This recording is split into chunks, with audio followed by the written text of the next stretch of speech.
les choses dans leur contexte pour dire que nous étions dans un processus et brusquement on l'avait interrompu. J'aimerais rappeler, puisque mon contradicteur pense que la proposition Kamere avait proposé et que sa proposition n'avait pas été prise en compte. Je vous rappelle que la conférence de Goma et les accords de Nairobi entrent dans le plan que le président Kamere, je voudrais vous rappeler, puisque les gens semblent toujours oublier que c'était Kamere qui pilotait le processus. Et donc, en tant que président de l'Assemblée nationale, et avec l'Assemblée nationale et d'autres forces, on avait réuni les Congolais venant de plusieurs horizons à Goma. Est-ce que vous ne vous appropriez pas une réalisation nous ne nous approprions rien, mais nous sommes en train de remettre les choses dans leur contexte. Deuxième chose, puisqu'il manque quand même indexé, nous sommes en train de chercher des solutions aux problèmes. Et nous ne sommes pas en train de taquiner les uns et les autres. Nous sommes en train seulement de dire, attention, là où vous allez, vous n'allez pas trouver une solution. Attention, il faut d'abord regarder à l'intérieur, puisque c'est là où il y a des problèmes. L'ennemi serait à l'intérieur, Fumutoto, c'est votre avis? Je crois que nous sommes... je reconnais les initiatives que le président Kamere aurait prises pour la paix au Congo. Mais il faut encore reconnaître qu'après ces initiatives, la guerre n'était pas terminée. C'est-à-dire qu'aujourd'hui, nous ne débattons pas de ce qui s'est passé au passé, mais nous disons qu'est-ce que nous devons faire aujourd'hui. Voilà la question, exact. Pour nous, la troisième voie. Il y a des attitudes dans les Congolais de l'opposition de la majorité. Il y en a qui disent parce que le pouvoir gère mal, nous devons d'abord accepter que les Congolais continuent à mourir et que nous ne pouvons pas nous unir pour trouver une solution. C'est mon point de vue, Kambale, s'il vous plaît. C'est ça, parce que ce n'est pas le premier débat. Mais la troisième voie dit ceci.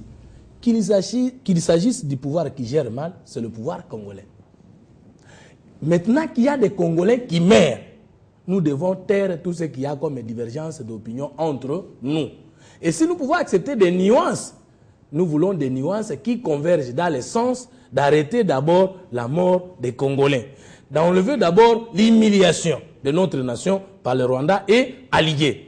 Une fois que nous aurons trouvé réponse à cette question extérieure et que notre dignité est rétablie, ensemble, nous pourrons aussi nous asseoir pour dire qu'est-ce qui nous divise quand nous disons que ce qui nous unit est plus grand que ce qui nous divise. Par rapport au Rwanda, M. Kambale, je ne suis pas d'accord avec vous pour que vous puissiez conditionner notre sécurité par l'ouverture du dialogue politique avec le Rwanda. Non.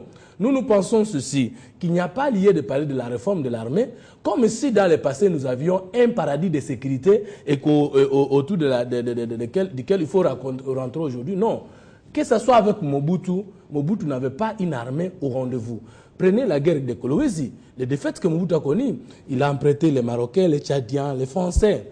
Si Mobutu avait une armée au rendez-vous, parce qu'il y a des gens qui pensent qu'avec Mobutu nous étions dans un paradis d'armée, c'est faux. Si Mobutu avait une armée, qu'il avait l'effectivité du pouvoir en matière de la sécurité, l'AFDEL ne pouvait pas entrer ici. On a encore des questions. Donc, s'il vous plaît, je chute en disant ceci. La question est claire. Ce sont les politiciens qui tirent ficelle de cette guerre.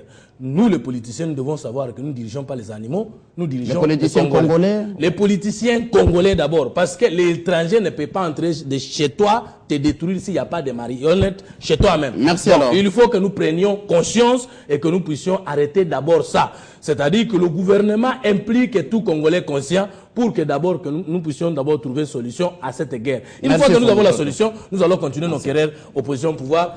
Et laissez-moi, Mathieu, j'ai comme impression que mes amis ne connaissent pas les informations en provenance du front.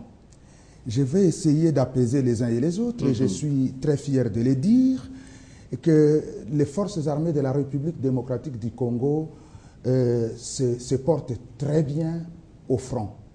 Il y a reprise d'un certain nombre de localités. Et je suis même très content. Pourquoi? Parce que ces discours d'autoflagellation que j'entends matin, midi et soir de la part d'hommes politiques, surtout de l'opposition, m'exaspèrent. Attendez, nous ne devons pas désespérer de notre armée. C'est une grande armée. Comme toutes les autres armées, on peut avoir des problèmes.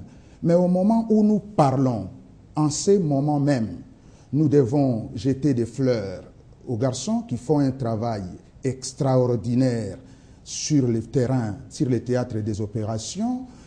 Si vous n'avez pas suivi, la dernière information, c'est que c'est un monsieur originaire de la province orientale, Baouma, général, qui est nommé à la tête de la 8e région militaire. Est-ce que c'était prioritaire? C'était le moment de le faire? C'est prioritaire, une certaine restructuration pour essayer de booster le moral des hommes et des troupes. Je vous dis que depuis quelques jours, il y a des bombardements aériens et il y a des avancées efficaces et essentielles sur au niveau du sol par les Fantassins. Donc, la reprise d'un certain nombre de localités, comme pour dire que cette armée-là n'est pas celle qu'on décrit, elle est forte, disciplinée, attend un certain nombre de moyens pour finir le travail. Et je suis convaincu que la chose la plus importante et que le Congo doit faire maintenant, c'est dans deux axes. Premier axe, c'est l'axe diplomatique qui y est en train tous les jours ici de porter les fruits, parce que je l'ai dit tout à l'heure, pour la première fois depuis très longtemps, le Congo est soutenu par la communauté internationale. Vous avez suivi des déclarations condamnant le Rwanda venant de toutes parts. Est-ce que c'est pas flou, c'est pas trop verbal, sans impact sur le plan? Je suis d'accord. Sur le plan, au moins sur le plan diplomatique, la parole pour la première fois, qu'on me laisse finir mes phrases. Je suis une minute et puis on termine avec lui. Laissez-moi finir ma phrase, mon cher frère Kambale. Disons, je vous ai écouté religieusement. Laissez-moi finir les miens. Gagnons le temps. Alors, oui, parce qu'on doit gagner le temps. J'ai dit au moins que sur le plan diplomatique, il y a un travail considérable qui est en train d'être fait. Nous ne devons pas nous contenter de faibles résultats. Et sur le terrain, nous devons continuer à pousser davantage pour qu'on reconnaisse le bien fondé de notre déclaration en tant que Congolais. Okay. Deuxièmement, sur le plan militaire, ça c'est le second axe. Je parlais de deux axes. Je parlais de deux axes, si vous permettez. Non, on n'a pas le temps de parler, je parlais de deux axes. Non, mais laissez-moi finir. En ce qui concerne le deuxième axe, en ce qui concerne le deuxième axe, c'est l'axe militaire, je l'ai dit tout à l'heure, qui est en train d'être mené à bien par nos forces armées. Et sur le plan politique, maintenant, à l'intérieur, c'est l'unité nationale derrière les institutions de la République, parce que c'est lui qui dirige ce pays. Ne s'appelle pas Kamere, ne s'appelle pas Fumutoto. Celui qui dirige ce pays, c'est Kabila Joseph. Il a un gouvernement. Et ce gouvernement est en train de faire le travail. Tous les Congolais doivent s'unir derrière le président de la République pour que cette guerre se termine. Je vous pose une question. Chacun va avoir son temps de parole. Exact. Mobilisation générale décrétée par le gouvernement. Déjà, on commence par l'Église catholique. Par l'Église catholique. 8 confessions religieuses, dont l'Église catholique, musulmane, protestante et les églises de réveil, viennent de condamner. Ils ont signé une pétition demandant la fin de cette guerre. C'est là où nous sommes, Mathieu. Voilà, on y va. Je voudrais vous préciser ici, de la manière la plus décisive, qu'aucun pays n'a gagné la guerre avec la prière dans le monde. Et que le pasteur, lorsqu'ils savent que quand les politiciens vont vers eux, c'est pour déposer des enveloppes. C'est pas décourager une mobilisation, s'il vous plaît. Répondez à ma question. C'est une question qui nous est posée. Ça, c'est un. Ce n'est pas pour la première fois qu'on mobilise les pasteurs, mais le rendez-vous de la paix nous échappe toujours. Première chose, nous avons vu en Irak comment les musulmans étaient mobilisés dans des mosquées. Mais qu'est-ce qui est arrivé? Non, ne dévions pas le débat. Comment on mobilise un peuple pour la guerre? Là, je réponds au pasteur Makolo Kotambola qu'il n'y a pas conflit. La guerre n'est pas déclarée. Non, j'arrive. Il arrive. Il n'y a pas contestation de Joseph Kabila ici sur ce plateau. Nous sommes en train de parler de la guerre et comment y arriver. Donc, il ne faut pas nous prendre par où le débat n'est pas. Vous avez dit qu'il ne prenait pas les décisions qui s'imposent. J'arrive. Non, écoute, laissez-moi parler. Laissez-moi parler rapidement. Article 143 de la Constitution dispose: le président de la République déclare la guerre après consultation, après conseil des ministres et consultation des deux chambres du Parlement et en informe la nation par un message. Ici, le gouvernement a décrété la mobilisation générale. Voilà, on y va. Déclarer la guerre, ce n'est pas un point de presse d'un porte-parole du gouvernement. On dit bien le président de la République. Exact. Dans cette déclaration, le président de la République justifie la cause injuste de l'agression, Ça, c'est de le la texte. menace. Passez et à la réponse. Non, mais on ne peut pas diriger un État sans texte. Nous sommes dans la nation de l'État de droit. Ok. Ça, c'est un. Sinon, parce que si on ne sait pas la consigne, toute mobilisation sans la procédure de l'État, c'est-à-dire des autorités, ça devient une nouvelle guerre à laquelle nous ne serons pas palliés. Ça, c'est la première chose. La deuxième chose, sur le plan militaire, M. Makolo Kotambola, soyons sincères, nous ne sommes pas en train de nier que nous n'avons pas des unités combattantes. Non. Parce que si nous n'avons pas l'armée, la police et les services de sécurité, nous n'aurons même pas le temps de tenir cette émission. Merci de le reconnaître. Non. Est-ce qu'on les niait? Vous l'avez fait. Non, s'il vous plaît. Ne faites Ne pas monopolisez du débat. pas la parole. Non, est-ce qu'il peut me laisser calmer? Voilà, allez, Non, Ne faites pas du débat citoyen votre débat ou débat de la majorité de l'opposition. Nous débattons Congo. Très bien. Nous parlons nation.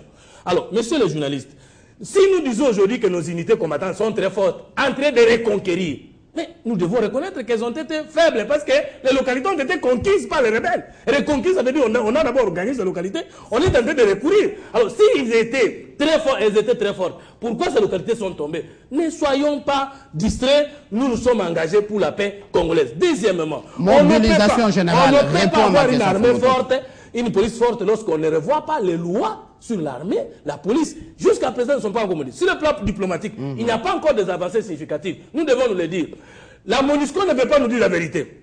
La MONUSCO ne dit pas que le Rwanda agresse le Congo. La MONUSCO dit que le Rwanda est impliqué. Or, toute implication d'un État dans une rébellion, dans un autre État, ne s'appelle pas agression.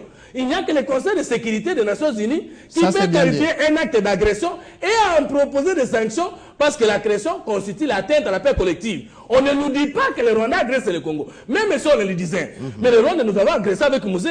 Où sont les sanctions qu'on avait proposées? Sur le plan diplomatique, il y a encore à faire. Nous devons nous battre jusqu'à ce que la communauté internationale nous aide à dire que c'est le Rwanda qui nous agresse. Est-ce l'avis de l'UNC? Je crois que nous avons évolué, puisque notre frère de la majorité a voulu nous dérailler un peu. C'est pas bon et ce n'est pas honnête. Répondez à sa question. Ici, lorsqu'on parle de la mobilisation du peuple congolais, ce n'est pas pour sauver un régime en désarroi. On est en train de vouloir sauver la patrie. Et le régime est en désarroi, j'assume mes propos. Très bien. Donc, nous devons aujourd'hui remettre la vérité sur la table et nous dire où se trouve le problème. C'est pour cela que nous disons que les amis comme le Fumutoto et les autres, les têtes pensantes de la République, nous devons nous retrouver ensemble. Nous devons débattre de cette question. Puisque aujourd'hui par exemple, puisqu'au début de cette émission, vous avez parlé du secrétaire général du PPRD. On ne peut pas laisser passer ce genre de choses. Puisqu'on a fait une matinée politique retransmise en direct à la chaîne nationale. Alors que les pouvoirs nous clament chaque jour que non, le PPRD paye. Pour la première fois. On voit les pouvoirs dire qu'ils n'ont pas payé et qu'on sort. On suspend même les pauvres directeurs généraux de la RTNC. Alors que les responsables des propos sont connus. Il faut frapper les responsables des propos. Là, nous allons accepter qu'il y a bonne foi. Mais lorsque les responsables des propos ne sont pas punis, c'est le pauvre directeur de la RTNC qui est puni alors que lui, ce n'est qu'un lieutenant. Arrêtons de nous tromper des cibles. Puisque aujourd'hui, c'est la République qui est attaquée. Et lorsqu'il y a des questions sensibles comme ça, ensemble, nous devons nous dire qu'est-ce qu'il y a à faire. Parce que je disais ici par rapport ma question à la est justice. la suivante. Mobilisation générale. Oui. Êtes-vous d'accord avec la procédure des chefs religieux d'appeler les seigneurs de guerre à l'Est de mettre fin? Là où nous ne devons pas nous tromper. Par exemple, lorsque je suis mon frère et qu'ils me disent nous devons être derrière le président de la République et qu'on sort, nous disons ça, ce n'est pas une démarche correcte. Alors, on doit être lorsqu'on appelle à la mobilisation, il a donné la procédure. Mais cette procédure n'est pas encore été faite. Non, nous ne pouvons pas nous considérer aujourd'hui comme un État en guerre.